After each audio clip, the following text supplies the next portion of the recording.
I believe that I deserve such, and I am entitled to such damages. Sleepless nights and anxiety, and kaya niya raw pong sagutin yung pangpagamot niyo. Yun, oo nga naman, kung baliw ka.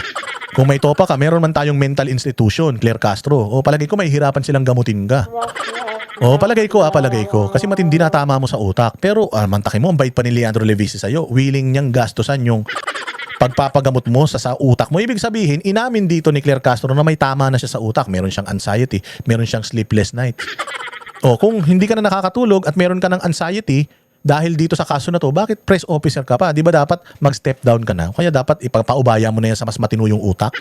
Ipaubaya mo na itong itong iyong trabaho sa mas may kredibilidad at yung walang tama, walang hablig, walang topak. Kasi inamin niya may topak na siya may anxiety na siya, sleepless night. So baliw na to. Magandang araw, Banateros. Eto na naman. Nandito na naman ang inyong pinakapaboritong fake news peddler sa balat na YouTube, Boss D at your service. Magandang hapon, magandang umaga, magandang tanghali, magandang gabi sa lahat ng mga kababayan natin, mga Banateros na nakikinig, nanonood sa buong mundo. Mabuhay kayo. Panibagong araw, panibagong Kupalan session na naman tayo. At pasasakitin na naman natin ang mga ulo at ay balong-balunan, puso, isip at kaluluwa ng lahat ng mga kupal. Lahat ng mga animal, lahat ng mga buwisit, pabigat, walang silbi, lahat ng mga switik, salot, putok sa buho, hindot, palamunin, sinto, baliw, abnoy, sabog, batak, bangag, adik, pusya, kawatan, kurakot, magdanako, sindikato, membro ng kuratong baliling sa gobyerno, mga impakto, mga laman lupa, mga masamang espiritu, lahat ng mga maligno, mandarambong, mandurukot, mga durobo, mga demonyo, satanas, hudas, barabas, hestas. Kamusta naman po kayo? Bago po tayo magsimula mga bossing, kayo po ay inaanyayahan naman araw-araw inaanyayahan ko po kayo na mag-follow sa ating dalawang Facebook page, ang Boss Dada Facebook pages.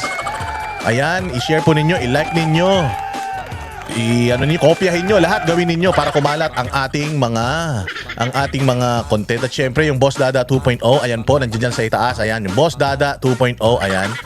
Yung YouTube channel na yan, nandiyan po ang ating mga maiikling mga vlogs.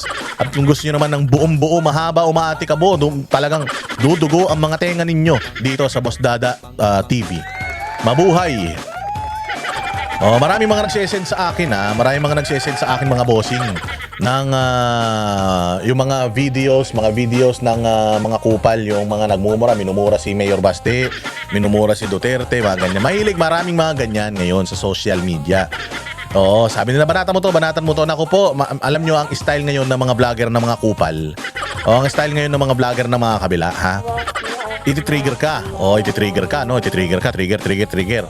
Mumurahin si Baste, mumurahin si Inday, mumurahin si Pulong, as in bababuin nila. Tapos, ang gagawin mo ngayon, syempre ikaw mati-trigger ka, pupunta ka sa kanila. Tapos, pagpunta mo sa kanila, pag mumurahin mo sila, hahamunin mo sila. Yun talaga ang target nila. Ewan ko ba kasi sa inyo, bakit kayo nanonood ng mga vlogger na yan na galit sa mga Duterte? Hindi nyo na mababago isip ng mga yan. Pabayaan nyo na sila manood sa atin. Bababuyin natin yung mga amo nila. Lahat ng mga nagbabayad sa kanila, uululin natin. Tapos, sila ang mapikon sa atin. Huwag tayong pupunta doon sa mga vloggers na alam nyo naman na bumabatigo sa mga Duterte. Alam nyo naman na binayaran para gumawa ng mga fake news sa mga Duterte. Pupunta kayo ron, magagalit kayo, tapos magkakaroon pa sila ng engagement. Magkakaroon pa sila ng mga views. Magkakapera pa sila dahil sa mga galit ninyo. Ang tawag po dyan, rage baiting, at saka ang tawag po dyan ay hate views. O kahit nagalit kayo, minumura nyo sila, pinagkakakitaan pa rin nila kayo. Kaya kung mapapansin mo, wala naman silang magagandang content na ginagawa para kay Bongbong Marcos, dahil wala naman si Bongbong Marcos kwenta talaga. Bobo man yan. Wala mang utak yan. Lusaw na yung utak niyan, kaka-chemotherapy niyan at saka kakasinghot niyan, sabi nung kapatid niyang si Amy Marcos. Panay lang ang singhot niyan, kaya yung utak niyan sabaw na. Kaya nga yung utak niyan tumutulo na sa ilong niya nang hindi niya namamalaya, nababawas-bawasan. Kada umaatching yan, kada sumisinga yan, part ng utak niyan sumasama dun sa kanyang sipon. Dahil tunaw na yan sa dami ng gamot na ini-ingest niyan. Di umano. Ha? O kaya wala silang maipakitang magandang ginagawa ni Bongbong. Kaya ang gagawin na lang nila para meron silang content at binabayaran sila doon gamit ang buwis ng taong bayan. Tandaan nyo ha, sinabi ng ng mga 18 Marines na meron daw mali-malitang pera napunta sa isang media operator. Ano ba ang trabaho ng isang media operator? Ang trabaho ng media operator tumanggap ng bayad para sa propaganda. At yung bayad na yon, tatry niya na i-distribute yon kanino? Sa mga kapwa niya media at saka doon sa mga social media influencers para yung propaganda nila, paninira nila, yung kontrata nila doon sa amo nila, may sa katuparan nila. So gagamit yan ng media. Kaya makikita mo lahat ng media ngayon puros kabalbalan na. Makita mo yung mga social media influencers ngayon, minumura na ng todo-todo yung mga Duterte. So ngayon ginagamit ang pera natin, galing yan dyan sa flood control scandal o flood control project. Sabi ko nga sa inyo, sila Bostoyo, sila Rendon, yung Sian Gasa na yan, lahat yan mga yan, nakatanggap yan, part ng mga binayad sa kanila, galing yan dyan sa mga skandalong mali-maliit ang pera na yan. Kaya ngayon ang ginagawa nila ganun na, atake, tapos alam nila na very passionate ang mga Duterte supporter. Alam nila na talagang organic ang Duterte supporter at alam nila na sumusugod talaga ang mga Duterte supporter. Wag na kayong sumugod. Pagka pumunta kayo, wag nyo nang panoorin, i-report nyo kaagad. Halimbawa, nagbabayad pa mga yan sa mga boost, yung binuboost nila yung kanilang mga post sa social media. May pambayad sila kasi may pondo nga sila. Mamaya papakita ko sa inyo yung bagong bagong style nila para mapatahimik tayo. So kapag may dumaan sa page ninyo sa Facebook halimbawa, i-X nyo na kagad para hindi na yan dumaan sa page ninyo at mainis pa kayo. O kapag kaya pinlay ninyo yan, tapos mapipikong kayo, mag-aano kayo doon, mag-rarant kayo doon sa comment section, ma-restrict pa yung mga account ninyo, mababawasan pa boses natin. Kaya wag nyo nang panoorin, i-X nyo o kaya i-report nyo na kagad as bullying. I-report nyo. Ang pinakamaganda sa lahat, wag na kayong manood sa kanila. Ang dami ng vloggers ng mga Duterte. Nandito kami, nandito ang buong Banateros, nandiyan yung sandamukal pa ng mga vloggers na nag-content patungkol sa mga Duterte at kina-counter etong propaganda ng media at saka ng mga bayarang influencers nila. Yun na lang ang panoorin ninyo at i-like ninyo. I-like nyo para i-share din ninyo para mas tawag dito, overpower natin yung propaganda ng kabila. Sabi ko nga sa inyo tayo ang ka-counter sa lahat ng fake news ng mainstream media at ng mga influencers. Pera ng taong bayan ginagamit nila dyan. Alam nyo ano pa yung ginagawa nila mga bossing? Alam nyo pa anong ginagawa nila? Ganito gagalitin nila kayo. Gigil na gigil kayo. Gigil na gigil kayo. Tapos, magagalit kayo. Sobrang galit ninyo. Sabi nga nila, do not make a decision when you're mad. Do not, do not say something. Do not confront someone if you're angry. If you're angry, wag nyong kukumprontahin yung kinakagalitan ninyo o yung taong galit na galit kayo because the likelihood na magkamali kayo, marami kayong mga masabing mga salita na pagsisisihan nyo balang araw, dahil galit ka. So, kailangan kalmado ang mga utak ninyo. Wag nyong hayaan that they will get into your minds. Kasi kapag ganun, talo kayo. Ang gagawin ninyo, hamunin nyo, suntukan tayo. Lagot ka sa akin, pag nakita kita, babasagin ko mukha mo. Gaganunin mo. Anong gagawin nila? Alam nyo ba na itong mga influencers na to, tinitrigger kayo para kapag ka nag-comment kayo ng alanganin, lalong-lalo na halimbawa ako, ninyo na lang, sa sobrang galit ninyo, pumunta kayo sa mga pages namin, lahat ng mga ginagawa naming video, i-share ninyo. Doon, makakabawi kayo sa kanila. Wag nyo silang panoorin. Mayroon pang isang mayroon isang vlogger. Mamumurahin yung mga Duterte. Tapos paanong ginawa? Nagpunta sa PNP, nagblatter. Nagblatter sa PNP dahil daw sa dami ng kanyang mga ng mga death threats niya. Walang mga pera mga yan, mga patay gutom yan. Barya-barya man lang ang mga tinatanggap ng mga yan dahil mga bobo, wala namang mga traction sa social media, mga ulol na yan, tatanggap na lang ng pera yan doon sa mga media operators na yan. Yung mga media operators na tumanggap ng pera mula sa maleta, part niyan ibibigay nila dyan sa mga vlogger ng mga patay gutom na yan, mga hampas lupa na yan. Tapos sasabihan nila na magsampa ng demanda. Halimbawa si Boss Dada, kinontent ka, binaboy ka ni Boss Dada, boom, unahan mo. Sampahan mo sa NBI, sampahan mo sa PNP, kakampi natin yan. Di syempre, magkakaroon ako ngayon ng kaso. Pag nagkaroon ako ngayon ng kaso, pagbabawalan ako ngayon na banatan itong tao na ito, ano ngayon ako, mapipigilan ako ngayon sa pagpapahayag ko, o di nanalo na sila kagad. Ganyan ang ginagawa nila, tinitrigger kayo, tapos ibablatter kayo. Mga tarantado mga yan.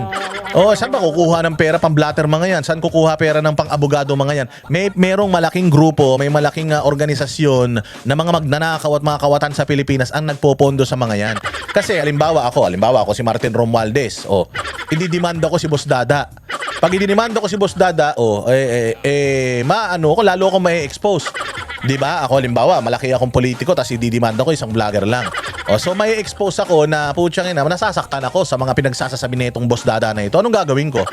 Mag-activate ako ng isang vlogger na babanat kay Boss Dada. Tapos gagantihan ni Boss Dada hanggang sa mapikon si Boss Dada, tapos sabihan siya ng masama, sabihan siya ng mga kung ano-ano.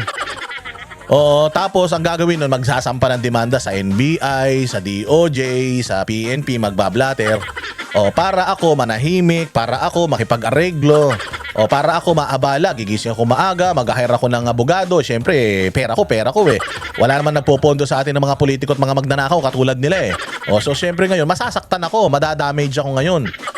Baka mamaya niyan, hindi ko pa magampanan yung aking tungkulin sa bayang Pilipinas na ululin, kupalin, at demonyohin ang lahat ng mga satanas sa mundo.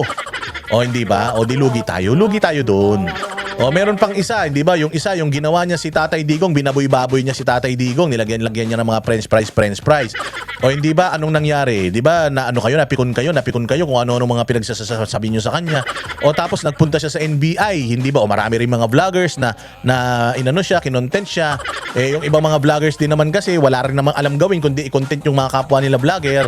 Ang dami-daming issue ng bayang Pilipinas, pwede naman nating i-content yan katulad ng ginagawa ng Banateros. Huwag nyo naman pansin yung mga vlogger nila, lalo pa sumisikat yan. So pinaglalagyan ng french fries, ininis-inis kayo, nainis naman kayo. Kapag nainis kayo, ibig sabihin nagtagumpay sila.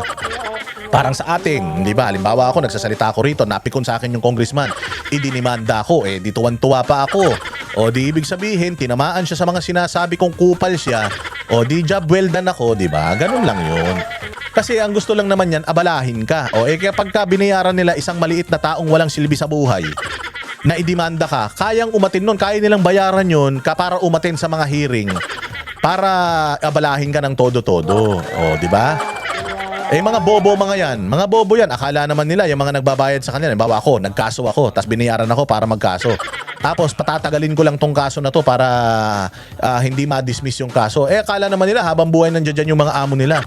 Pag wala na yung mga amo nila sa serbisyo, wala na at nakulong na rin yung mga amo nila, patay ngayon yung mga kaso nila na isinampa na pinopondohan ng mga ulol na yan. Sino na ngayon magpopondo? Siya na.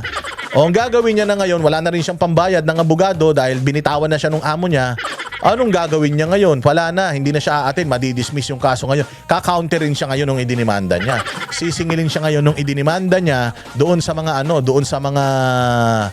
danyos na ginawa niya. Wala na siyang backup. Bakit? Dahil sa 2028, si Inday Sara na presidente.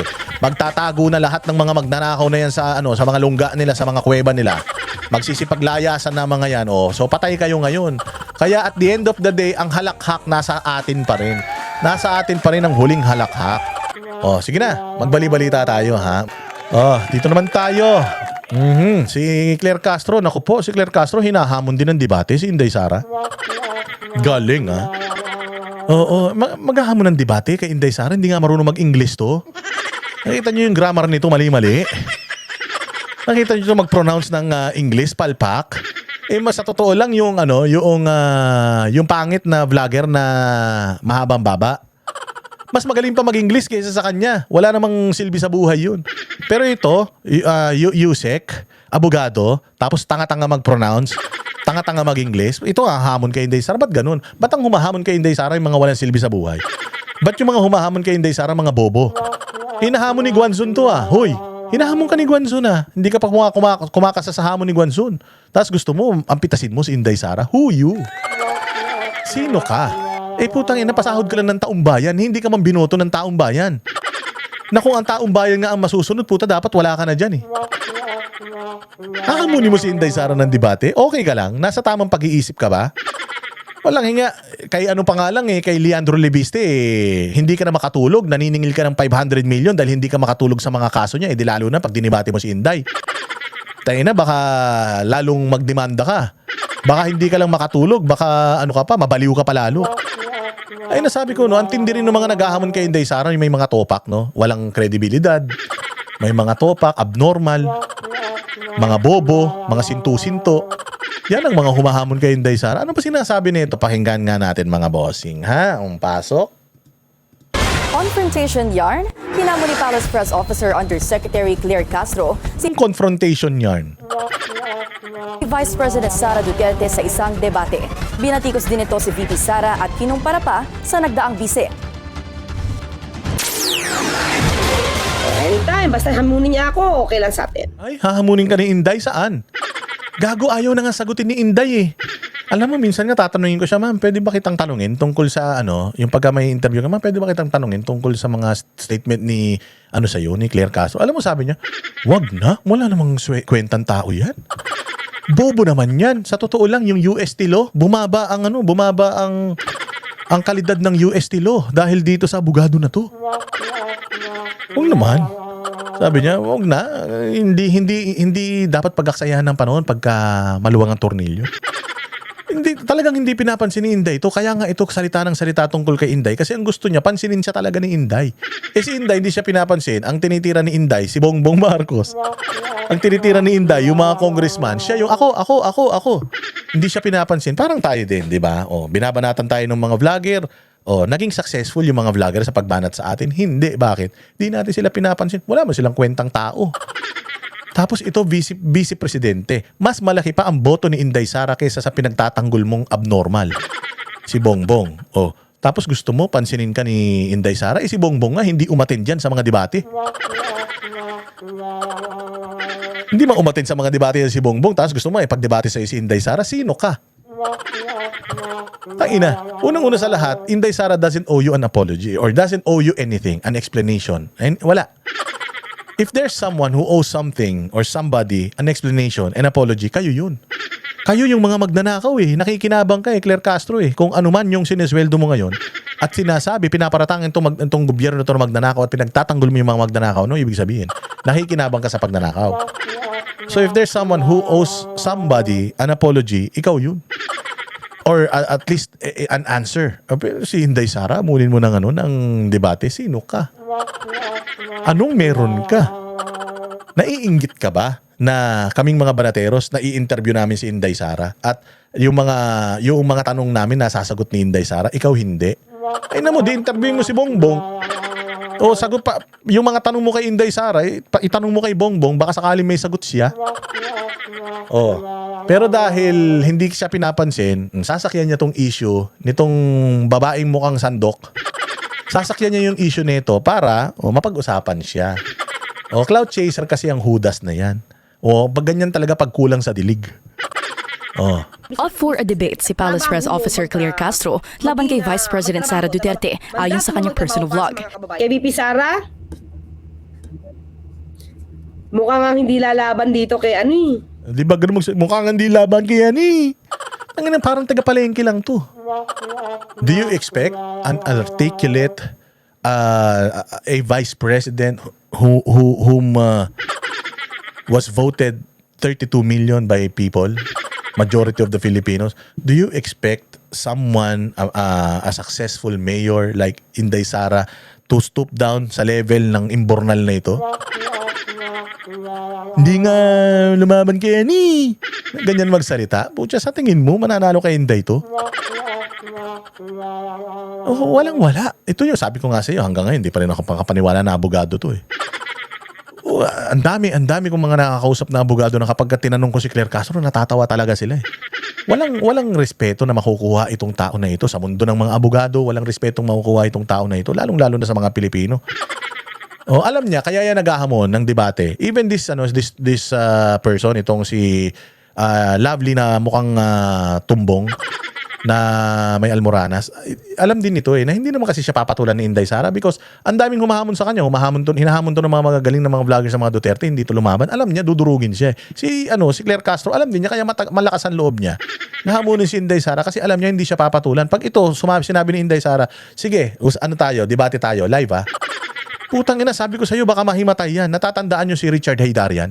Nung hinamon niya ng debate si Sas Rogando Sasot, tapos pinalagan siya ni Sas Rogando Sasot, putang na nagsuka daw ng nagsuka yun. Sa sobrang anxiety, naawa na nga lang daw si Sas Rogando Sasot kasi sobrang nagpapanik attack na yung tao kasi alam niya hindi siya mananalo kay Sas Rogando Sasot. Kaya inalalayan na lang siya ni Sas Rogando Sasot. Kasi nakita ni Sas kung paano siya maghirap ng na shit, lalabanan ako ni Sas, putang ina, masisira ang karir ko dito. Ganon din to, baka mamaya sabihin ni Inday, okay, let's go. Isama mo na rin si Bongbong, dalawa kayo versus ako mag-isa. Para magkaalaman tayo. Sana nga pumalag si Inday. Inday, pumalag ka nga, i-require mo si Bongbong Marcos at saka siya magkasama. Sige na. O, i-set natin parang yung boxing ni General Torre. I-set natin ng ganun. Tingnan natin, putang ina nito ni Claire Castro kung hindi mahimatay ito at mataisa sa lawal niya. Kay Lovely. Sa akin pa kaya? Iba ang taas ang tingin niya sa sarili niya. Oh. Hindi daw lumaban kay Lovely, sa kanya pa kaya?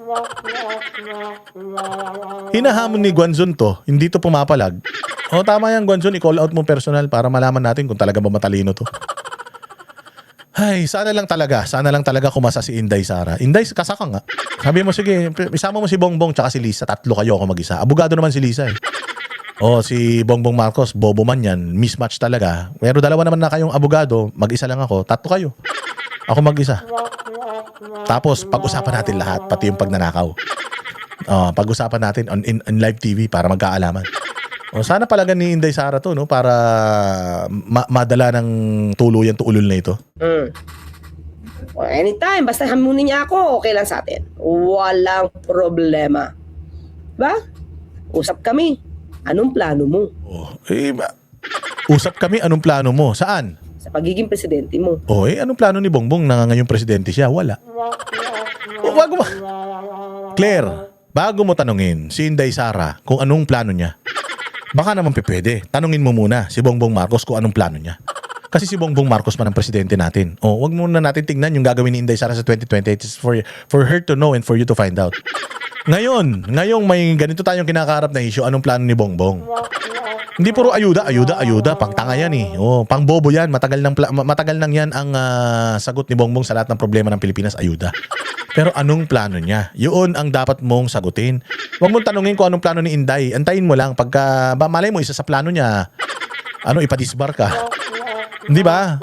Mamaya malaman mo yun, lalo ka matay, maningil ka ng 500 million. At tatanungin ko siya, bakit laging fake news? Ay, fake news daw si Inday. Hindi ba ikaw ang fake news? Sabi ni Pangulong Duterte, 7 lang ang bigas. Mali naman pala yung interpretasyon mo, hindi mo pa kinurek yun. Sabi ninyo maayos ang Pilipinas. Sabi ninyo walang problema sa ekonomiya. Sabi ninyo walang krisis sa langis. Tangina, di ba yan ang fake news? Di ba ang fake news kayo? Walang hiya kayo. Tapos ipapahid nyo na naman kay Inday Sara yung pagiging fake news. Hindi nagbigay ng opinion si Inday Sara na hindi kinoroborate ng langit. Lahat ng mga expose ni Inday Sara pinapakita ngayon. Lahat ng expose ni Pangulong Pangulong Duterte nung nandito pa siya sa Pilipinas, sagikan sa masa para sa masa, lahat nagkatotoo. Nakorap ang Congress, na may mga pagnanakaw sa DPWH, yung sinabi niya na si Martin Romualdez at saka si Zaldico ang may hawak ng budget. Ninanakawan nila yung Department of Education, dinadagdagan nila yung budget, tapos konti lang yung binibigay nila. Lahat yan, nagkatotoo. Anong fake news dyan? Lahat yan. Lahat na sinabi niya, si Bongbong Marcos, walang plano. Boom, eto na, nagkaroon ng gera. Anong plano? Wala. Magre-report lang siya. Kung merong fake news dito, kayo yun. Lahat ng mga sinabi ni Inday Sara noon, unti-unti naglalabasan na ngayon. Totoo pala. Paano fake news yun? Anong fake news doon? Mag-cite ka ng mga fake news na binibitawan ni Inday Sara. Dahil lahat naman na sinasabi ni Inday Sara tungkol kay Bongbong Marcos, lahat naman inaagrihan ng mga Pilipino. Kaya nga meron siyang trust rating. Meron bang fake news peddler na may trust rating na mataas? Ang trust rating ni Inday Sara, 40% na eh. Paano yun? Meron bang ganun kataas ang trust rating tapos ang trust rating ni Bongbong Marcos, -9? So, sinong fake news? Si Inday na pinagkakatiwalaan o si Bongbong na walang tiwala tao? Kaya walang tiwala ang tao kay Bongbong kasi sinungaling. Wala ngang tiwala tao eh. Kasi kung hindi sinungaling yan, di sana nagtiwala tao. At -9, nakuha mo pang magsalita na si Inday Sarang fake news. Si Inday Sara at +28, +40, ang kanyang approval and trust rating and net approval rating. Siya yung fake news. Ano ba yan? Saan galing yan? Tangina, dyan pa lang fake news ka na eh. Ganon. Binitawan ito ni Yuse Castro sa gitna ng pahayag ng political commentator na si Lovely Granada na ayaw niya makipagdebate sa Duterte supporters. Ba't ka makikipagdebate dito? Hindi alam kung nasaan ang General Santos. Ba't ka makikipagdebate dito? Abnormal to. Hindi pa nakakarating ng London, British accent na. Diba? Gago lang. Ang ina niyan. Tsaka ba't ka makikipagdebate rito? Putang ina, sino ba ito? Sino ba to? Wala masilbi to. Tangina, taga-bundok to May ikipagdebate ka sa taga-bundok ni hindi abogado, anong mahihita mo? Mukha ka naman tanga. O sasabihin mo, kaya lang naman lumaban si Inday kasi normal na Pilipino lang yan O lumaban siya sa dahil may nasabi na naman kayo. Di ba? Hindi nyo ba nagigets yan? Inan to mga inutil. Dahil ang bise lang ang gusto niyang harapin. Pero kung kay Granada daw ay hindi sisipot ang bise, paano pa raw kaya kung siya ang makakatalo nito? Sa panayam ni Granada sa The Spokes ng Billionaire News Channel, nanindigan ito na hindi niya kailangan ng posisyon para debatihin ang bise dahil isa siyang Gago, hindi mo talaga kailangan ng posisyon kasi hindi ka naman magkakaposisyon. Hello? Ang posisyon mo lang dog style. Diyan lang ang posisyon mo. Oo, dino-dog style ka para hindi makita mo kamo. Ouch. Yan ang posisyon na meron ka. Hindi ka, kahit wala ako sa posisyon, pwede ko siyang i-debate. Ulul. Hinahamon nga namin ng drug test si Bongbong Marcos Hanggang ngayon, hindi pa kumakasa Tapos hahamunin nyo ng debate si Inday Sara, lalong-lalo ka na. Tartada ka ba? Hello? Tangina ka. Manalo ka muna kahit SK chairman lang sa inyo, kaya barangay Tanod, barangay Kagawad. Bago ka mag-demand. Ng tokwa Kapal ng mukha Pilipinong pinagsisilbihan ni Vice President Sara Duterte. But are you ready? Let's say someone challenges to a debate. Are you willing to debate with a DDS? No, I'm only willing to debate with VP Sara Duterte. Babaliw to. Baliw. Wow. Bahagyang sumang-ayon din si Castro sa isang comment na tila talo raw sila ni Granada kung murahan, patayan at nakawan umano ang labanan. Suko ako doon. Pagkamurahan. Pagmurahan na. Mukhang wala ring laban si Lovely sa murahan. Kaya kayo talagang laban. Oo. Sa lahat ng bagay, di lang sa murahan. At wala rin tayong panalo kapag paramihan ng assassin dahil wala tayo, zero tayo doon. Ayan, paramihan ng assassin. Sabi ko nga sa inyo, fake news peddler. Meron ka na bang napatunayan na may assassin? Diba? Fake news. Sinusugan din ni Castro ang pahayag ng Malacanang sa hindi pagtulong ng bise sa gobyerno sa kabila ng lahat ng umano'y nalalaman nito Ito. Maganda to. mula sa pagpapababa ng presyo ng bigas hanggang sa preparasyon sa epekto ng gyera sa Iran. Makasarili kung tawagin ni Castro ang vice-presidente at naikumpara pa kay Naga City Mayor and former Vice President Leni Robredo. Makasarili daw si Inday. Putang ina to, bobo talaga to si Claire Castro. Ito gusto ko, alam ko manonood ganito. Ito gusto ko malaman mo ha. 2023, sinabihan na ni Inday Sara si Bongbong. Sinabi ni Inday Sara, ito si Bongbong, naglagay yan ng mga cabinet secretary. Tapos isang beses lang kami nagkaroon ng meeting. Tapos hindi na kami nagkaroon ng meeting ever. Wala kaming direksyon. Tulad ako, nasa Department of Education ako, wala kaming direksyon. So ang ginawa ko, kung ano yung alam ko, yun na lang yung in-apply ko. Kung ano yung mga plano ko, kahit walang approval niya, ginawa namin kasi nga, wala naman siyang panahon. Hindi nga siya nagpapatawag ng cabinet secretary meeting o cabinet meeting. So syempre, galaw kami ng galaw. Wala kaming direksyon. Hindi niya kami binigyan ng direksyon. Dapat ganito gawin nyo, ganyan gawin nyo. Parang nilagay niya ako dito tapos bahala na ako sa buhay ko. Okay, so ngayon, dumating ngayon yung budget. Nakita namin na tinatarantado ni Zaldico at saka nitong pinsan niya yung budget ng Department of Education. Ang dami-dami namin kailangang gawin. So eto ngayon, lumapit ako sa kanya. Sinabi ko yun sa kanya. Sir, sinabi nung tao ko yun sa kanya. Sir, hindi pwede kasi ganito, ganyan. Ginagalaw yung mga budget. Ang sabi daw nung presidente, wala yan. It's a different matter. So, shinrag off lang ng presidente yung pinapasabi ng vice president natin patungkol sa Department of Education. So, kung halimbawa ako, meron akong alam, sasabihin ko pa sa presidente, alam ko naman na hindi niya gagawin dahil wala namang ibang gusto si Bongbong kundi magnakaw sa Pilipinas. Subok na yan, subok na yan, target shooter yan, sharp shooter yan pagdating sa pagnanakaw.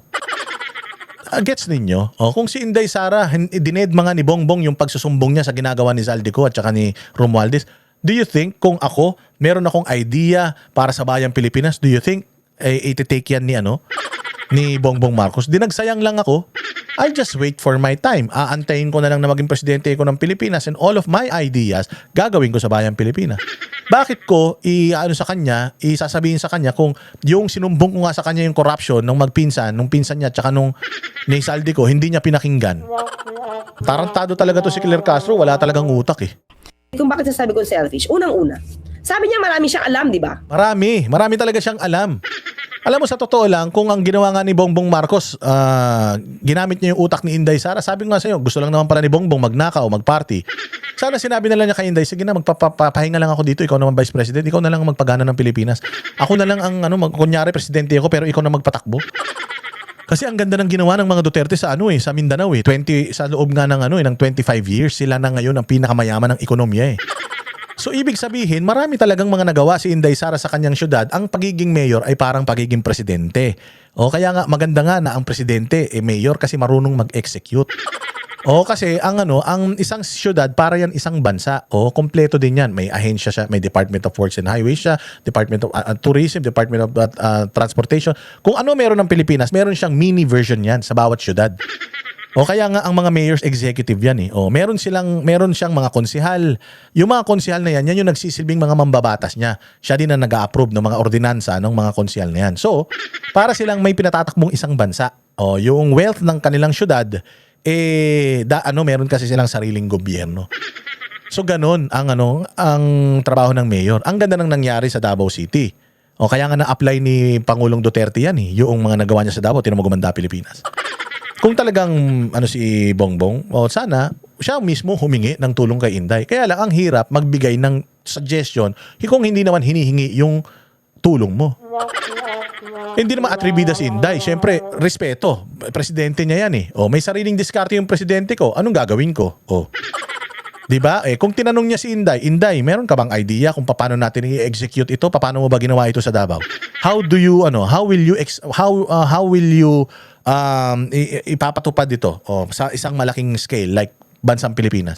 Kung tinanong niyang gano'n si Inday, nakapagbigay sana si Inday ng suggestion sa kanya. Hindi. Wala namang gano'ng ginawa si Bongbong Marcos na kay Inday Sara, i-delegate kay Inday Sara yung mga bagay-bagay or magtanong kay Inday Sara kung paano gagawin. Hindi naman siya katulad mo na kahit hindi naman tinatanong yung hindi ka naman tinatanong, sagot ka ng sagot eh.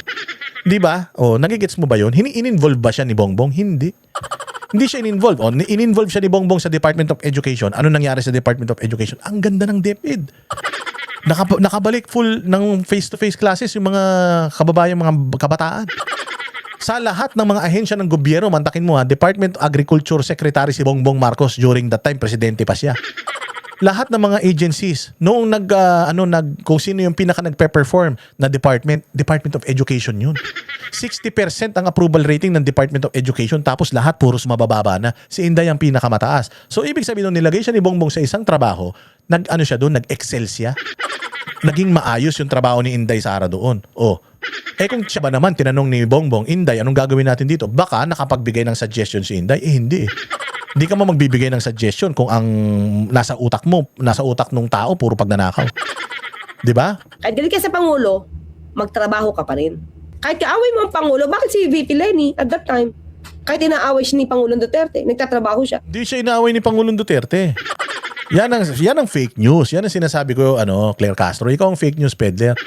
Natatandaan mo yung mga congressman gustong i-impeach si Leni Robredo dahil sa mga remarks niya kay Pangulong Duterte. Ang sabi ni Duterte, wag. Bakit niyo ipapa-impeach? Binoto ng taong bayan yan. Hinarang ba ni Pangulong Duterte yung budget ng OVP?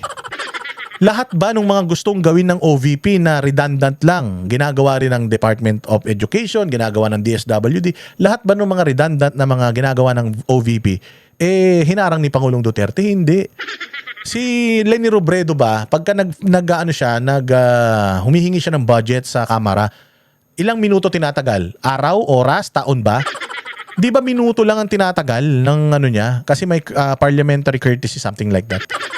Di ba? Courtesy yun sa opisina. Pag yung hiningi niya, binibigay sa kanya yun. Si Inday Sara, dalawang taon na pag nangihingi siya ng budget, ini-scrutinize siya ng bonggang-bongga. You expect her to to be like Leni Robredo. Tsaka, my goodness, laging sinasabi ni Inday Sara kung ano na yung achievement ng kanyang opisina. Hindi ka nakikinig, bobo ka, tanga ka, wala kang alam. Spokesperson ka ng Malacanang, yung mga ginagawa ng OVP, hindi mo alam, wala kang alam kahit isa. Sa bagay, wala rin naman kaming alam kahit isang ginagawa ni Bongbong eh. O so wag mo ikukumpara si Leni Robredo during Pangulong Duterte's time because when Leni Robredo was the Vice President of Pangulong Duterte, pwede siyang bumanat ng bumanat kay Duterte nang hindi siya pinapansin ni Pangulong Duterte. Mayroon bang impeachment complaint na 2 beses na kay kay Leni Robredo? Di ba, nakapagtrabaho si Leni kahit na binabanatan niya si Pangulong Duterte araw-araw, nakapagtrabaho si Leni ng walang hindrance. Walang pumipigil sa kanya. Si Inday Sara, 2023 pa lang tinatrabaho nyo na. Nakakagulat nga na marami pa ring achievements si Inday Sara sa kabila ng pagbatikos nyo sa kanya ng matindi. Tapos ikukumpara mo siya kay Leni, malayong-malayo. Yung unang-una si Bongbong tsaka si Pangulong Duterte, malayong-malayo eh. So another fake news peddling. Painan to, puro filter yung muka. Na-filter yung muka pero yung utak hindi. Pero sa ibang programa. Diba? Kahit ang liit ang budget niya, wala pa siyang confidential funds nun. Hindi raw papansinin ng kampo ng bise ang pahayag ni Castro. Bukod sa bise, hinamon din ng Palace Press Officer si Navotas City Representative Toby Tiangco kaugnay ng umano'y katakatakang pahayag nito na papanagutin ng bise ang mga kurakot. Ito mo, imagine. Toby Tiangco, alyado ni Bongbong, bumaliktad. Bakit? Magnanakaw si Bongbong. Amy Marcos, kapatid ni Bongbong, putyang ina, binisto yung mga kaadikan nilang pamilya. Lahat ito konektado sa mga Marcos, hindi naman mga Duterte itong mga to, Marcos mismo to. Ito si Toby Tiangco, kanang kamay ni Bongbong Marcos ito. Hindi ba? Sino pa? Sila Irice. Si Irice, hindi naman Duterte yan, dilawan yan. Binabatikos sila. Napakarami pa ng mga bumabatikos sa kanila ng mga dating kakampi nila. O tingnan mo, hindi kayo nahihiya niyan? Meron bang mga Duterte supporter na bumaliktad sa mga Duterte? They remain as Duterte supporters. Ang mga bumaliktad lang naman sa mga Duterte, yung mga vlogger na mga patay gutom. Pero may mga politiko na tumalikod sa kanila at sinabing, ako, nasa loob ako ng Duterte, magnanakaw mga yan. May ganun? Wala. Sa mismong bilog ni Marcos, may mga fallouts na. At iyan sila Toby Tiangco. Hindi na nila matanggap, mga magnanakaw kayo. Oh, may mga ganyan ba sa mga Duterte? Yan ang dapat na pinagkukumpara mo. Because yung mga nasa Duterte, even before, hanggang ngayon, they still remain loyal to the Dutertes. Eh, kay Bongbong. Loyal pa rin ba sila kay Bongbong? I'm telling you, when VP Sara is president, or if VP Sara will be president sa 2028, lahat itong mga nakakapaligid kay Bongbong, yan mismo yung magiging mga whistleblowers ni Bongbong. Wait mo lang. Wait mo lang. Kapag nanuklok ito sa pwesto. So hanggang walang ginagawa si Vice Presidente doon sa ghost projects ng kanyang ama?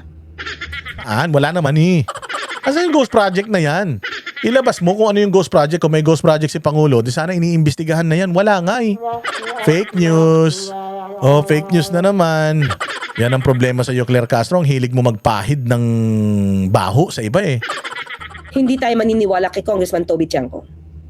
Siya ay isang mapanlinlang. Mapanlinlang tao ni Bongbong yan. Ibig sabihin, mapanlinlang din si Bongbong. Ang tagal niyang tao yan. Kanang kamay niya yan nung election 2025. Tapos mapanlinlang. O, di parang inamin mo na yung mga tao ni Bongbong mapanlinlang.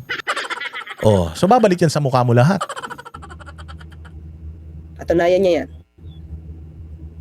Toby Tiangco, patunayan mo yan. Hindi daw kasi kailangan maging presidente para maghain ng kaso. Kaya hanggat walang napapanagot sa ghost project sa ilalim ng Duterte administration doon, mapanlinlang umano si Congressman Tiangco. Sagot naman ni Tiangco sa BNC, tila kalaban ang turing ni Castro sa mga taong iba ang opinyon at kaya nga raw inihain niya ang resolusyong humihiling ng expedited impeachment resolution ay para matumbok na ang investigasyon laban sa bise. Ang krisis ng sumisirit na petrolyo raw ang importante kay Tiangco at hindi ang usaping politika. Yun! Oh, dinapahiya ka ngayon, Claire Castro. Ang sinasabi ko sa inyo eh. Oh, gaano ka fake news si Claire Castro? Oh, eto, pakinggan nyo.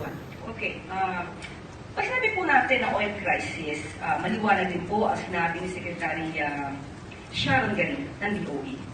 Nasa ngayon ay hindi pa kinokonsidera na meron tayong oil crisis. Oh, di ba fake news yan? Mantakin mo, hindi kinokonsidera na meron tayong oil crisis. Ha? Wala daw tayong oil crisis. Putang ina mo, Claire. Inutil ka, tarantado. magkano na ang diesel ngayon? 100 plus na, wala pa rin tayong oil crisis. Gaga ka? Paano tayong walang oil crisis? Wala nga tayong pinagkukunan ng sarili natin ng langis. Tarantado. So yan, fake news yan. Ganyan ka fake news si Inday Sara. Sasabihin mo si Inday Sara ganyan ka fake news si Claire Castro. Sasabihin mo si Inday Sara ang fake news. Sinasabi ba ni Inday Sara na okay ang Pilipinas, huwag kayong mag-alala? Kayo man na nagsasabi niyan. Kaliwat kanan na yung problemang kinakaharap ng mga Pilipino. Putang ina, wala tayong krisis sa langis. Kung yung mga European nation, yung mga bansa, ang China nga, meron silang pinagkukunan ng sariling pinagkukunan ng langis. May problema sila sa langis. Tayo pa kaya na walang pinagkukunan ng langis? Ganyan tayo niloloko nitong mga gunggong na ito. Tapos sasabihin niya, ang fake news peddler si Inday. Gago eh. Dahil kompleto po tayo at ina po ang supply ng langis. At nagpupursige po ang DOE at ang Okay daw ang supply natin. Again sasabihin niya na okay ang supply. 30 days lang meron tayong supply. So okay ang supply natin. Kung ikaw, alam mo na yung gera na to may last for years. Yang issue sa Strait of Hormuz may last for at least a year, 2 years, or months. Alam mo na hindi sufficient yung 30 days sa supply mo. Sabihin mo sa kanya na currently meron pa tayong reserve pero mararamdaman talaga natin na magkakaproblema tayo pagdating ng maubos yung reserve natin. Unang-una sa lahat, kung meron nga tayong reserba na 30 days, ba't wala pang 30 days, tumaas na yung presyo ng diesel natin? Diba? The fact na tumaas yan, Claire, ibig sabihin, bobo ka. Ibig sabihin may krisis na, tumaas na. Buti sana kung bumaba. Kung ang langis, pababa ang presyo, tapos may nagkakalat na nagkakaroon tayo ng krisis, yun, fake news yun. Pero from 60 pesos, 130 pesos na, 120 pesos na ang diesel, may krisis na. Tapos sasabihin mo walang krisis, sasabihin mo wag mag-alala, gago kayo. Tarantado kayo. Kung sinasabi nyo na walang krisis, bakit puro harang dyan sa Malacanang?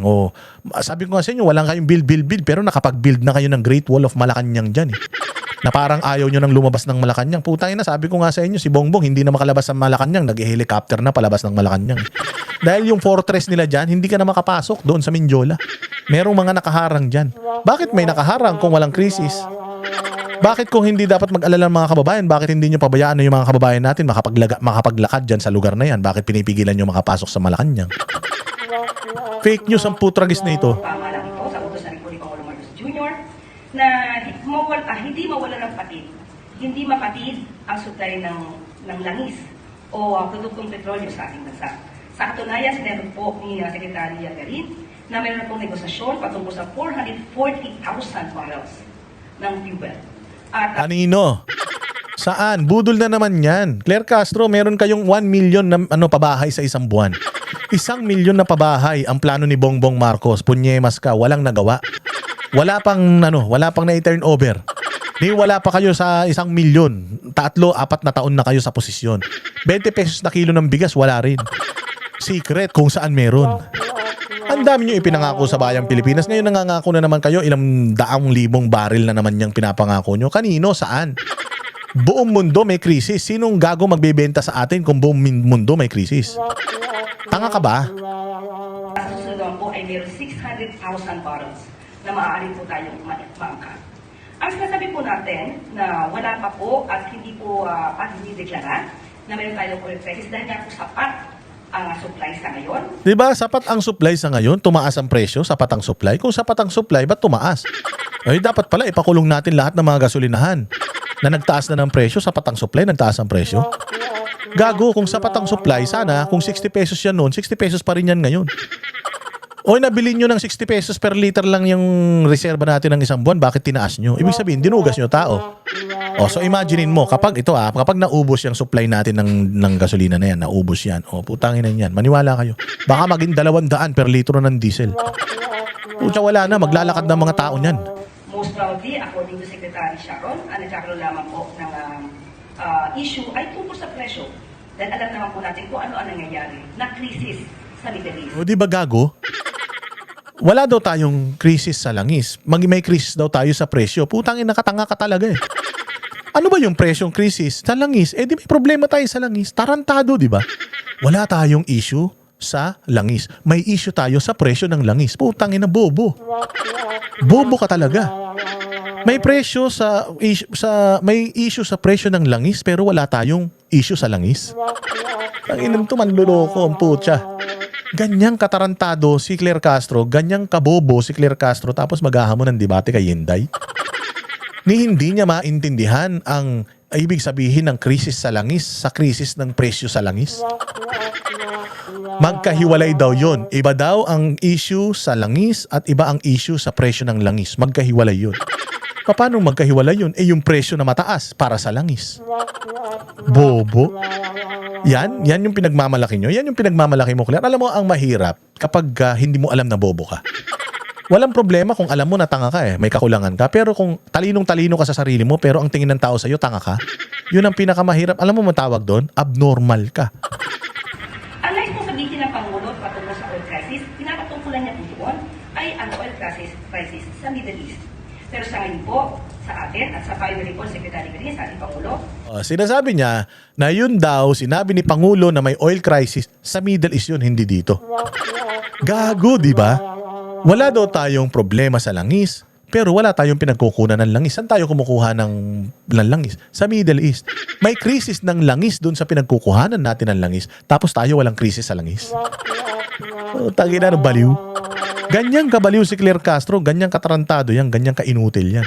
Maghahamon ng debate kay Inday Sara. Miss Keiko, sabi ko sa'yo, hamunin mo ako ng debate, hindi kita papatulan, Claire. Hindi kita papatulan. Bakit? Putang ina, bobo ka Mismatch. Mismatch, Claire. wala pa po tayong maaaring gawing oil crisis sa bansa. Wala daw tayong oil crisis sa bansa. Palakpakan natin ang fake news peddler ng Malacanang na si Claire Castro. Ito. Mahaba tong vlog natin ngayon mahaba to. Ito, pakinggan natin itong isang balita. Dinimanda siya ni Leandro Lebiste. Tapos sumagot siya sa Leandro Lebiste. Sinisingil niya si Leandro Lebiste ng 500 million dahil daw nabaliw siya. Nabaliw ka na matagal na Tagal-tagal mo nang baliw Tapos ngayon ka pa maniningil. Play.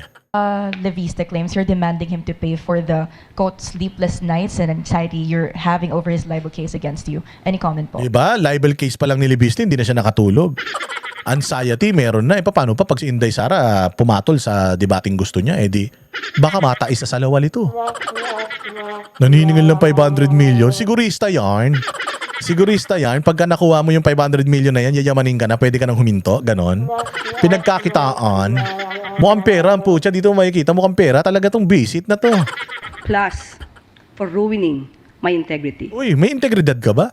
Wala kang integridad. Putang ina, sino ka ba? Wala kang integridad. Wala kang kaso Wala kang kliyente. Huling kliyente mo nga nung nagwala ka sa istasyon ng pulis. Paano ba naman? Isa na lang kliyente mo. Mali pa yung desisyon mo.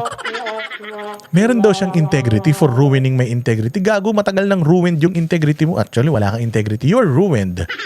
Ruined ka na and you don't have an integrity. Okay, 500 million. Yes, 500 million damages. It is part of my compulsory counterclaim. I believe that because of twisting some facts in the complaint. Twisting some facts. Ikaw ang panay ang twist ang facts Mahilig talaga siya magpasa ng mga katarantaduhan niya. Yung gawain niya, pinapasa niya talaga sa iba And it ruined my integrity as Palas press officer. Gago, wala kang integridad as press officer. Ma'am, ang approval and trust rating ni Bongbong -9. Putang ina, ibig sabihin bobo ka. Hindi mo napapaniwala ang tao na magaling ang amo mo. At dahil sa'yo, dahil nga you have zero integrity, dahil nga wala kang silbing tao, palubog si Bongbong Marcos dahil sa'yo. Anong integrity sinasabi? If you have an integrity, you have the integrity of pulling Bongbong Marcos down. Instead of pulling him up, hindi, you're pulling him down. That's the only integrity na meron ka. Consistent ka dun sa ginagawa mo na dahil sa mga kabubuhan mo si Bongbong Marcos, lalong kinaiinisan ng tao ngayon. Yun ang meron ka. I believe that I deserve such, and I am entitled to such damages. So, ano sabi niya? Sleepless nights. Okay. So, in other words, anong word exactly sinabi niya? Sleepless nights and anxiety, and kaya niya raw pong sagutin yung pangpagamot niyo. Yun, oo nga naman, kung baliw ka. Kung may topa ka, meron man tayong mental institution, Claire Castro. O palagay ko may hirapan silang gamutin ka.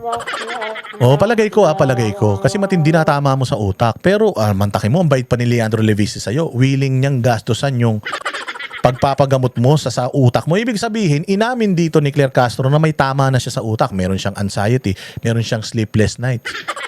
O kung hindi ka na nakakatulog at meron ka ng anxiety, dahil dito sa kaso na to, bakit press officer ka pa? Di ba dapat mag-step down ka na? Kaya dapat ipaubaya mo na yan sa mas matino yung utak.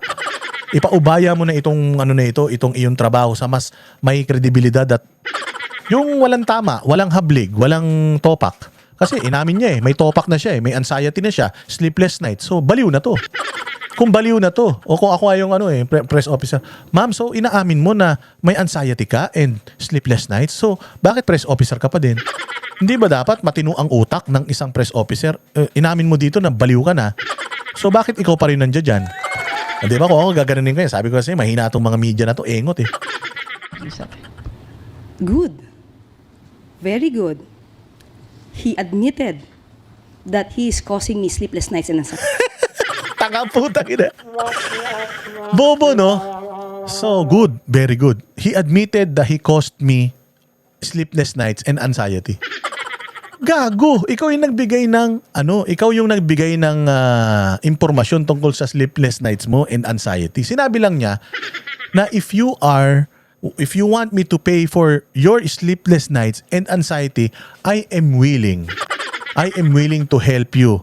To help you get help para magamot yung topak mo. Di ba? Ganyang kabobo si Claire Castro, ganyang katangayang, ganyang kainutil yan. Inamin daw ni Leviste na binibigyan siya ng sleepless nights. Tanga, ikaw nagsabi nun eh. Ang sinasabi niya, if you are claiming you are having sleepless nights and anxiety, I am willing to help you. Si Leviste, hindi niya naman sinabi na, wag kang mag-alala, akong bahala sa topak mo, kahit hindi mo pa naman sinasabi na may topak ka. Pero ang merong pag-amin dito, ikaw, Claire Castro, inamin mo na ikaw ay baliw, inamin mo na ikaw ay may topak, hindi ka na nakakatulog, so dapat wala ka na dyan sa posisyon mo. So that will be part of the case. Bobo, di ba? Ganyang katanga si Claire Castro. Eto, ay syempre, di ba, sinasabi ko naman sa inyo, mainit na mainit pa rin ang issue ng flood control dito. May bagong balita tungkol dito sa Judas sino ba tong putragis na ito? Ayan, si Yusek Bernardo. Sinabi ko naman sa inyo, lagi kong pinapaalala sa inyo na si Yusek Bernardo, si Bonoan, at yan si Alcantara, pati yung mga alipores nila yan, sila Bryce Hernandez na yan, isang malaking sindikato yan dyan sa loob ng DPWH. At meron po silang in order or in place na scheme or ano bang scheme sa Tagalog? Isang kumbaga paraan o sistema ng pagnanakaw. Yan, scheme is a system. System ng pagnanakaw sa DPWH. In place na yan. Embedded na yan sa mga rules and regulations nila, sa processes nila. Embedded na yung yung sistema ng pagnanakaw na yan. Depende na lang kung sino ang leader na mamumuno sa kanila. Kung ang leader na mamumuno sa kanila katulad ni Pangulong Duterte na hindi nila mababribe. Kasi 'di ba sabi nga ni Toby Chanco, 'di ba? Ang mga Duterte, si VP Sara Duterte, 1,000,000% hindi nila yan maaareglo. Si Pangulong Duterte during his time hindi nila maareglo. Bakit? Kasi ang core kumbaga tinutukan ni Pangulong Duterte na issue ng Bayang Pilipinas ay pang-una, corruption, pangalawa, peace and order, droga, lahat yan. Kasi nga, kapag na-solve mo ang corruption sa Pilipinas, kapag ka ang pera ng Pilipinas napupunta sa serbisyo, masaya mga tao. Pag masaya mga tao, hindi man gagawa ng katarantaduan yan. Saan ka naman makakita ng, ba't ka ng hold up? Wala lang, masaya ko. Wala. Ba't ka ng hold up? Wala eh. Hirap yung anak ko eh. Kailangan ko ng panggatas, pang-aral. O, punta ka sa mga grocery store, may mga nahuhuli, nagsha-shoplift. Anong ginanakaw nila? Formula milk. Ba't ka nagdakaw ng formula milk? Kasi yung anak ko gutom na eh. Okay lang ako magutom kahit kumain ako damo, pwede. Pero yung sanggol na anak ko, Kailangan niya ng gatas wala naman akong pambili ng gatas, anong gagawin ko? Ay hindi ba, wala namang magnanakaw sa mga convenience store, magnanakaw sa mga kapwa nila Pilipino nang maayos ang buhay nila. Ba't ka ang mga nagnanakaw lang na maayos ang buhay nila, alam niyo kung sino? Ito mga putang ina mga taga DPWH, mga congressman, mga senador, tsaka yung presidente ng Pilipinas. Yan lang. Maayos na mga buhay ng mga hudas na yan, pero nagnanakaw pa rin sa taong bayan. Hindi ko alam kung saan ba nila balak dalhin yung mga ganyan-ganyan karaming pera. Lagi ko naman sinasabi, simple lang ang buhay ng mga Pilipino. So ngayon, ba't ka nang hold up? Nang hold up ako kasi kailangan ng pangbaon ng anak ko. Sa hirap ng buhay, nang hold up ako dahil sa ganang akyat bahay ako dahil sa ganyan. Lahat problema. Saan ka naman? Mayroon ka naman nakita na nagnakaw. Bakit ka nag-akyat bahay? Wala lang, trip ko lang. Trip ko lang. Maganda naman ang bahay mo Bakit ka nag-akyat bahay? Wala lang, gusto ko lang. Walang ganun. Meron mga sakit na kleptomaniac. Oo, meron ganun. Pero konti lang may ganyan sakit sa Pilipinas. Sa haramihan, nasa Congress, saka nasa Malacanang. Pero yung mga Pilipino, they do crime or kumakapit sila sa patalim dahil sa hirap ng buhay. So yun ang unang-unang sinolusyonan ni Pangulong Duterte. Hindi mo maghihirap ang buhay ng mga Pilipino kung lahat ng pera ng Pilipinas, imaginein mo, ilang trilyon yun ninakaw ng administrasyon mula 2022 hanggang ngayon 2025, 2026. Trilyon na. So kung yan trilyon na yan napunta yan sa mga tao, sa tingin mo gagawa pa sila ng kasalanan? Sa tingin mo kung yung mga tao meron trabaho, mag-hold up pa yan? Meron ba silang spare time para mag-trip? Wala. Kasi busy na sila magtrabaho, kumita ng pera at ibigay sa mga pamilya nila. Bibigyan ko kayo ng isang example ha. Ito, matindi tong example na ito. Si Pastor Apollo Kibuloy nakakulong ngayon. Ilan na ang dami dyan sa kulungan na yan, mga walang abogado. Napakarami sa kulungan na yan. Mas matagal na silang nandiyan sa kulungan dahil wala silang mga abogado. Ang sentensya sa kanila, halimbawa 2 taon lang, 3 years na sila nasa kulungan. So kasi kapag ikaw ay nasa city jail, ibig sabihin hindi ka pa guilty. Ibig sabihin ongoing pa yung kaso mo. Kung halimbawa na nabasyo ka, wala kang pampiyansa, diyan ka ilalagay sa city jail. Kung wala kang pampiyansa. Minsan ang ginawa mo namang kasalanan mababa lang pero wala ka talagang pampiyansa, wala kang pambayad ng abogado. So natutulog lang yung kaso mo, nandiyan ka lang, nakakulong ka ng matagal na panahon. Ang sentensya lang kapag ikaw ay napatunayan may kasalanan, 1, 2 taon lang. 3, 4 na taon ka na nandiyan dahil wala kang abogado, dahil wala kang pampiyansa. Matagal kang nakakulong dyan. Kaya ngayon, punong-puno yung mga kulungan natin. At nung nandiyan si Pastor Apollo Kibuloy sa loob, nakakausap niya, nakakasalamuha niya itong mga, itong mga preso na ito. At alam mong ginawa ni Pastor Apollo Kibuloy, dahil nga madami siyang mga lawyers, nag-conduct siya diyan sa kulungan ng parang 'di ba, may medical mission, 'di ba? Parang nag-conduct siya ng legal mission ang tawag. Mga abogado na mga pinaaral niya, pinagraduate niya at mga abogado na they sat down with itong mga itong mga preso na ito, tapos itong mga preso na ito. Sinabi nila yung mga problema nila, inaral yung mga kaso nila, nalaman itong mga lawyers na ito na dapat matagal na itong nakalabas, ito pala problema nito, pampiyansa lang. So marami na si Pastor Apollo Kibuloy na mga natulungan ng mga preso, marami na po siyang napalabas ng mga preso, marami na po siyang napiyansahan ng mga preso, marami na po siyang mga preso diyan na nabigyan ng abogado. So ngayon, may mga lumalabas na mga preso. Okay, paglabas ng mga preso, anong gagawin ng mga preso? Wala man tatanggap sa kanila. Walang sistema ang gobyerno para sa mga reformed na mga tao. Reformed ang tawag doon sa mga lumaya na. Reformed na 'yon. Ibig sabihin parang malinis ka na ulit dapat dahil 'yun ang ginagawa dapat ng kulungan, nire-rehabilitate ka. So if you are rehabilitated when you go out, ang tawag sa iyo reformed person. So kung reformed person ka, ang problema matindi naman ang diskriminasyon sa mga kumpanya dito sa labas para ikaw ay bigyan ng trabaho, di ka makakakuha ng trabaho. So anong gagawin ng isang preso, walang makakuha ng trabaho, kahit na nagbago na siya, anong gagawin niya? Gutom na siya. Anong gagawin niya? Mayroong pangangailangan pamilya niya. Babalik siya ulit doon sa dating nakagawian niya, which is kumapit sa patalim. Tapos babalik ulit siya doon sa kulungan. Ang sasabihin niya kasi mas okay pa dito sa kulungan. Kasi dito sa kulungan, libre ko kain, libre pa ako ng tulog, libre pa ako ng higaan kahit papaano. So paulit-ulit lang yung sistema, walang nangyayari. Kaya ito ang ginagawa ni Pastor Kibuloy at binigay niya sa kanyang mga administrators, leaders, members na nag-ooperate pa rin or nagpapatakbo pa rin ng kanyang simbahan. Sabi niya, let us help these people. Kasi kung hindi sila kayang tulungan ng gobyerno, bakit hindi na lang tayong tumulong sa kanila? Ano ba ang mga skills nitong mga ito? Isa na yan sa mga itanong natin. Kung ang skills niya magluto, meron tayong mga restaurants, ilagay na lang natin sila sa mga restaurants natin. Kung ang skills niya gumawa ng mga handicraft, gumawa tayo ng negosyo patungkol sa handicraft and i-hire natin itong mga tao na to. Kasi ang bottom line ng problema ng Pilipinas is pera. Sobrang hirap ng mga Pilipino. Na kung ang mga bawat Pilipino ay may kanya-kanyang trabaho, mayroong means para mapag-aral yung kanilang mga anak, maitaguyod yung kanilang pamilya, hindi naman yan gagawa ng kasalanan eh. Tama? Kapag ang taong busog, magnanakaw pa ba ng pagkain yan? Kung ako, isang tao na kumakain, alam ko mamayang gabi, bukas sa isang araw may pagkain pa rin ako, iisipin ko ba yung pagkain ko sa mga susunod na araw? Hindi. Kasi nga secured ako. Oo, secured ako, may mga kakainin ako, may baon yung anak ko. So, kapag ibinigay mo sa Pilipino yan, yaang ano na yan, yaang bagay na yan, binigay mo sa Pilipino, hindi na yan gagawa ng kasalanan. So, sabi ni Pastor, paglabas na itong mga ito, kay sasabihan natin sila na pumunta sa mga natin, sa mga simbahan natin, tapos gawin nyo ang lahat ng paraan para mabigyan ng kabuhayan itong mga ito para hindi na bumalik ito dito sa kulungan. Ganyan si Pastor. So bottom line ng problema, kahirapan. So eto, ganun din yung sinasabi ko. Sabi ko, baka ang layo na dito sa topic. Hindi, konektado lahat ng problema. Itong mga hayop na ito, in place na yan, yung ang kanilang pagnanakaw. Systematic na pagnanakaw dyan. Depende na lang sa leader. Kapag yung leader, kawatan, putang ina, yari kayo. Kung ang leader kawatan, yung yung system na yan, i-activate nila. Pero kung ang leader ayaw ng corruption, yung system na yan, ilulubog lang nila yan, magtatrabaho sila.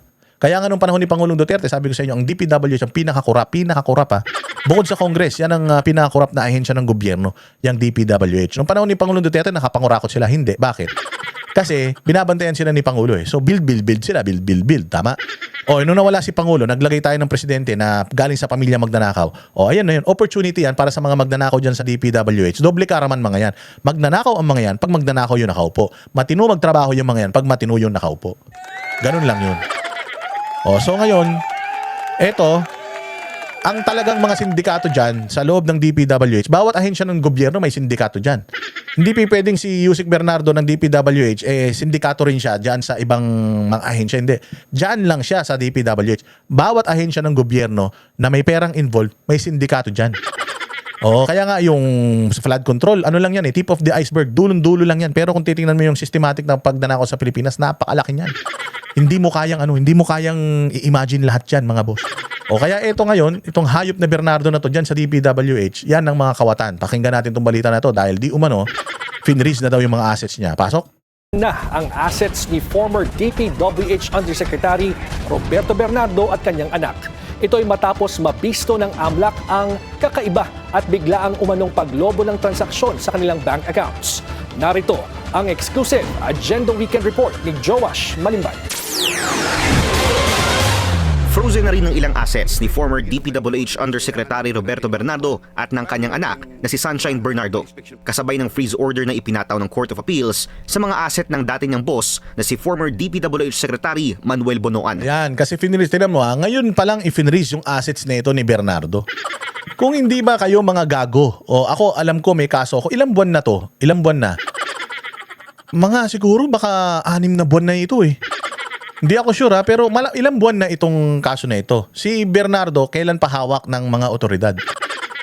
Hindi nyo finreeze yung assets niya sa umpisa pa lang. Kasi yung assets ng mga diskaya, finreeze ka agad, umpisa pa lang.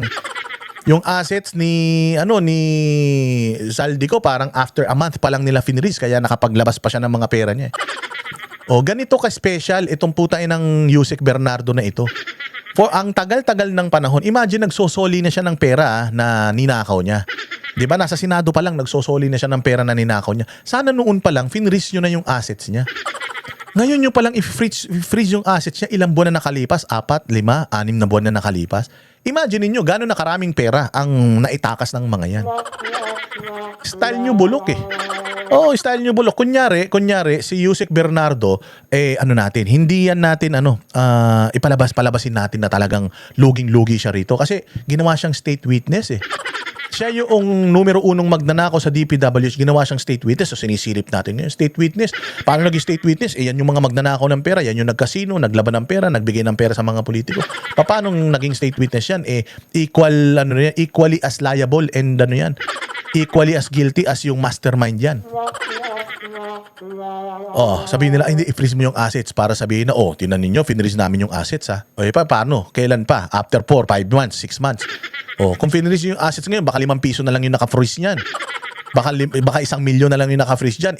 Trilyon yung ninakaw ng hayop na yan. Balita nga natin, yan ang pinakamayaman na Yusek sa buong mundo Oh. Di wala na. Nailipat niya na yung mga assets niya. Naitago niya na lahat ng mga ninakaw niya. Ngayon yun lang finreeze yung pati ito si Bonoan. Nakapunta na ng Amerika. Ilang buwan na nasa Amerika yan nun. Di ba? Pagbalik niyan dito, kalmado, hindi nyo pa rin kinulong. Ngayon nyo lang finreeze yung assets niya. Ang tagal-tagal na nitong issue na to. Kung sana noon pa, finreeze nyo na yung assets. Dito, sabi ko nga sa inyo, lugin-lugi talaga dito yung mga senador. Lalong-lalo na yan si Senator Bong Revilla, lugin-lugi siya. Bakit? Nakulong siya kagad Ikinulong siya kagad, wala pa mang kaso. Pinaaresto na siya kagad. Tapos ngayon nandiyan siya sa kulungan, tapos etong mga to nakalaya. Ang lang nila, ang sanction lang sa kanila, i-freeze yung assets nila. Sa tagal ba naman na hindi naka-freeze yung assets nila? Kung ako kriminal, anong gagawin ko? Lahat ng ninakaw ko, ilalagay ko na sa ibang lagayan. Para pag nagpunta sila doon, wala silang makikita, tama? Magnanakaw yung mga yan So binigyan nyo sila ng ample time, ilang buwan na lead time para maitakas nila yung mga ninakaw nila. Wala na. Ano pang ma-freeze nyo dyan?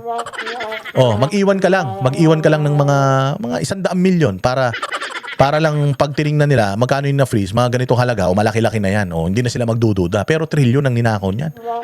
Ilang taon daw yung Bernardo? Ilang dekada yan nandiyan sa DPWH. Ibig sabihin, ilang dekada na nagnanakaw yan. Tapos, binigyan nyo siya ng mahabang panahon para itago yung kanyang mga assets. At mga umano'y questionabling financial transaction na may kaugnayan sa kanya. Kabilang dito ang 6 na bank accounts ni Sunshine at 8 insurance policies na nakapangalan kay former Yusek Bernardo, kay Sunshine, kay Reuter King Bernardo at Rafael Ervin Bernardo. Ayon sa investigasyon ng Anti-Money Laundering Council, bigla umanong lumobo ang funds inflow sa bank account si Sunshine mula 2023 hanggang 2025. Sip mo, ganun kalaki yung ninanakaw ng mga pinag-iikot nila sa kanilang mga pamilya tapos state witness. Tapos hindi mo makakasuhan.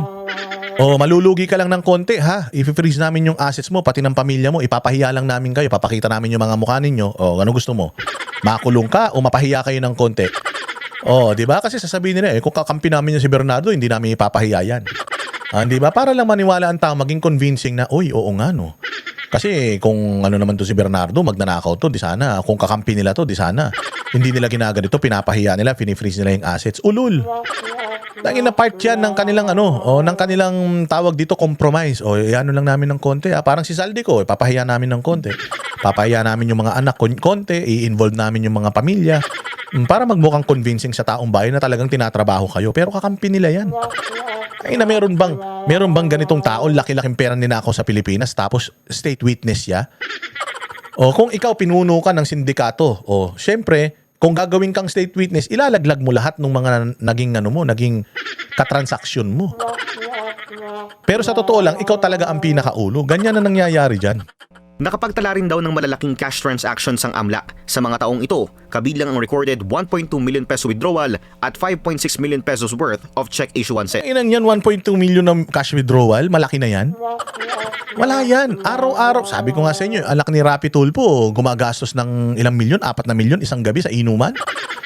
Grabe gumastos ang mga ito. Withdrawal, 1.2 million, yan na yun.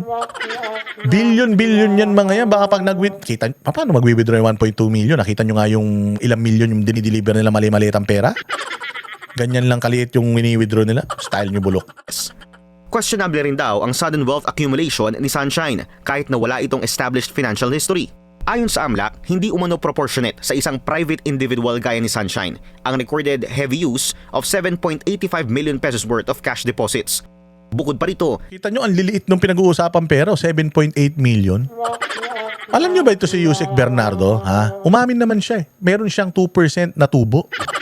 2% na tubo bawat transaksyon. Kung halimbawa, 1 billion yung transaksyon, magkano ang 2% ng 1 billion? 200 million yata yan 'Di ba? 200 million ang 1 billion. Ilang bilyon na yung mga transaksyon nito tapos may kita mo ganyan lang 7.8 million. Parang ang liit ng ninakaw niya, 'di ba? Ano to, propaganda to. Sinabi ng AMLAC na may mga indikasyon umano ng pagpapalabo ng audit trails sa mga transaksyon ng anak ng former DPWH Undersecretary. Ayon sa investigasyon ng AMLAC, ganito umano ang posibleng daloy ng sabuatan sa pagitan ni Bernardo, Bonoan at former DPWH Yusek Catalina Cabral.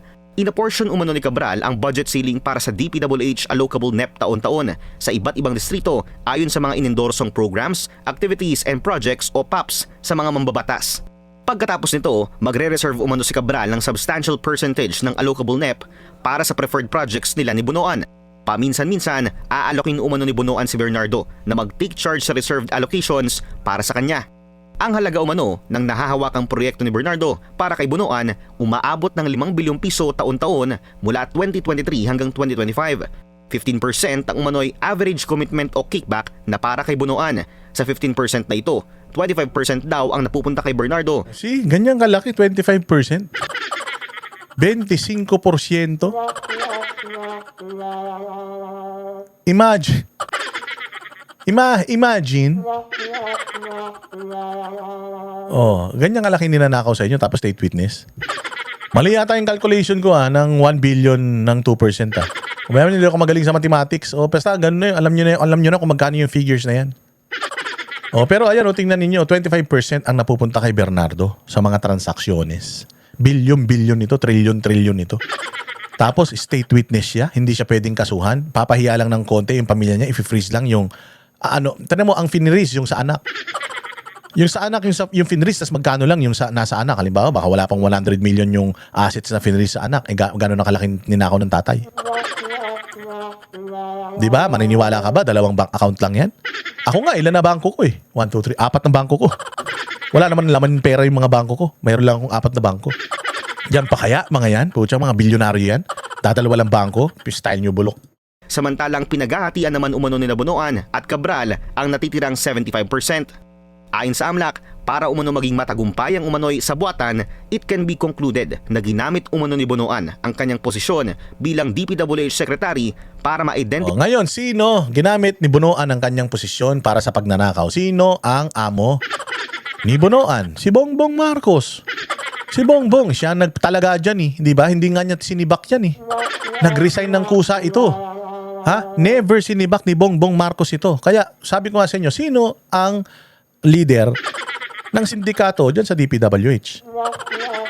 Si Bongbong. Yun ang backer nila Yun ang godfather nila Si Bongbong, kumbaga ako si Bongbong. Ako yung godfather. Bawat ahensya ng gobyerno, meron akong sindikato. Kaya ibahin natin. Bawat ahensya ng gobyerno, merong sindikato. At itong mga sindikato sa mga ahensya ng gobyerno, meron yan parang bunuan. Merong parang bunuan yan. At yung bunuan na yan, yung parang bunuan dyan sa sa mga ahensya, meron yan mga galamay, andyan yan sila Bernardo. So bawat ahensya ng gobyerno, merong bunuan, may Bernardo, may Alcantara. Lahat yan reporting to one person. Sino? Sa top of the food chain, sa pyramid ng sindikato nila, merong isang backer yan, yung godfather nila. At lahat ng perang nakokolekta nila, papunta yan doon sa godfather nila. Yun ang pinakadulo. Sino yun? Yung appointing authority. Sino yung appointing authority? Kayo na maglagay sa comment section. Ganun yan. Tapos sasabihin ninyo, ginawa ni Bunuan yan. Hindi sangkot si Bibim, hindi nga niya tinanggal to sa trabaho. Di ba? Hindi niya tinanggal sa trabaho to. O kung halimbawa, merong malaking sindikato ng pagnanakaw si Department of Tourism, tinanggal ba niya si Frasco? Di ba? Ang tagal-tagal na nandiyan dyan, palpak na yung DOT secretary na yan, hindi niya pa rin tinatanggal. Sino may kasalanan nun? Siya. Bakit? Siya ang appointing authority. Anytime, pwede mong palitan yung tao pero hindi mo pinapalitan. Bakit? Ito si Bunoan, for how many years? Ito ang Department of Public Works and Highways na na secretary. Hindi niya pinalitan. Bakit? Kayo nang bahalang bumuo ng istorya kung ba't hindi niya pinapalitan ito. Nag-resign lang to Kung hindi nag-resign to, baka hanggang ngayon siya pa rin ang DPWH secretary. Ang kanilang preferred projects. Masiguradong kasama sa GAA ang mga proyektong ito at matiyak na madedeliver ang mga umano'y komisyon o kickback. Matatanda ang una na ring isinuwalat ni Bernardo ang ilang parte ng umano'y kickback operations na ito sa isang Senate Blue Ribbon Committee noong November 2025.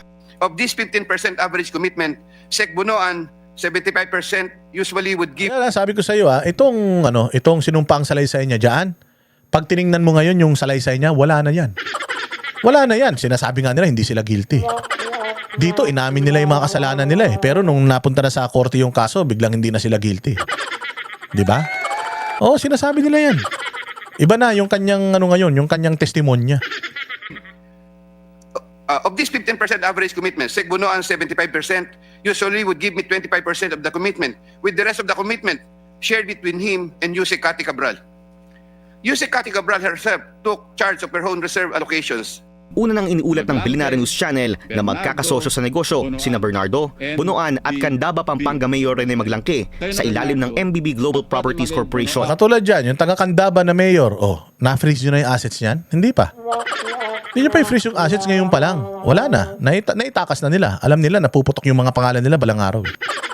Ito ang problema. Pag naupo na si Inday Sara. Dahil nga mabagal umaksyon itong gobyerno na ito, kasi syempre kasapakat nila yung mga yan eh. Sa tingin ko lang pero pwedeng mali ako. Pwedeng kasapakat nila yung mga yan eh. So pag upo ni Inday Sara sa 2028 bilang presidente ng Pilipinas, ihahabulin niya nga yung mga to. Wala na siyang mahahabol.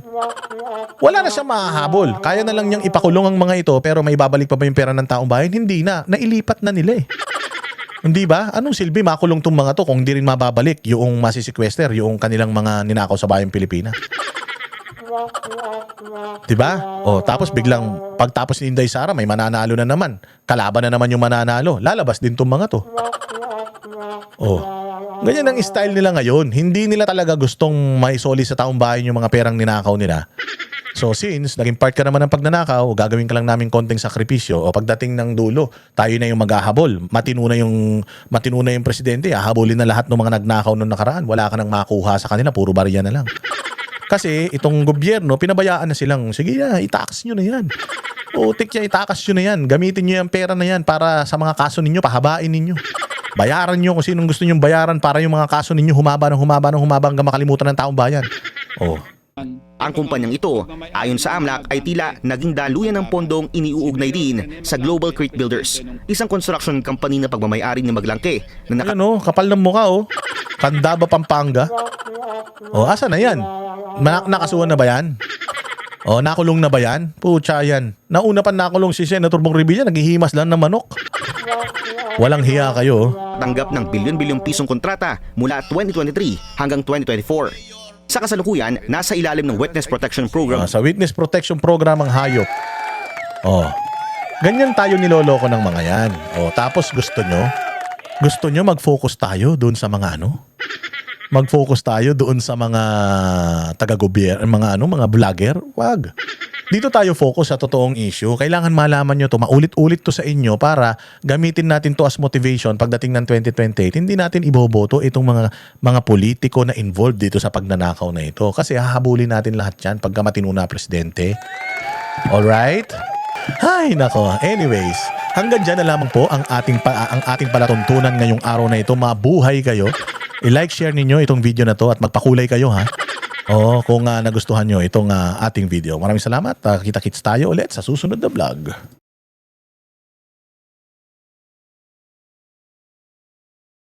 Kami ang boses ng masa, hindi natatakot. Katotohanan lang, di kami nalulunod.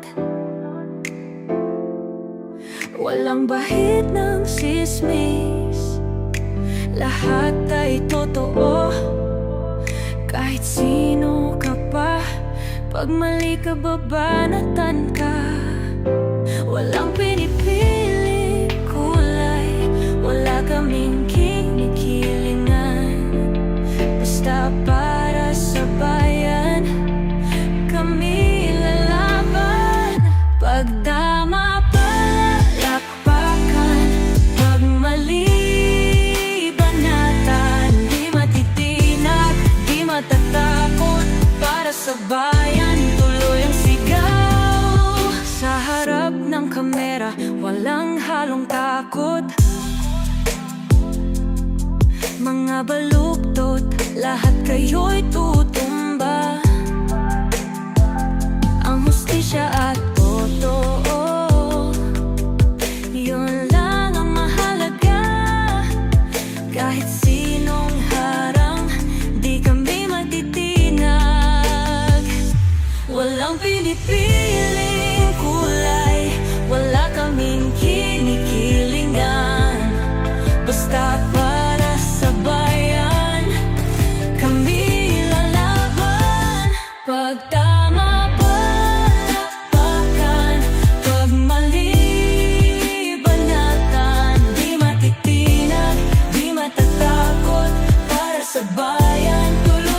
sigaw. Kung nasa tama ka, ikaw ay aming kasama. Pero pag mali ka, handa ka na bang mabasag? Banateros kami, walang inuurungan. Dahil bayan muna, bago ang sarili.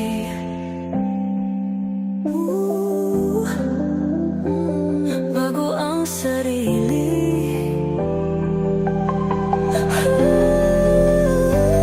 Pag tama palakpakan, pag mali banatan. Banateros ang sigaw, katotohanan ang laban.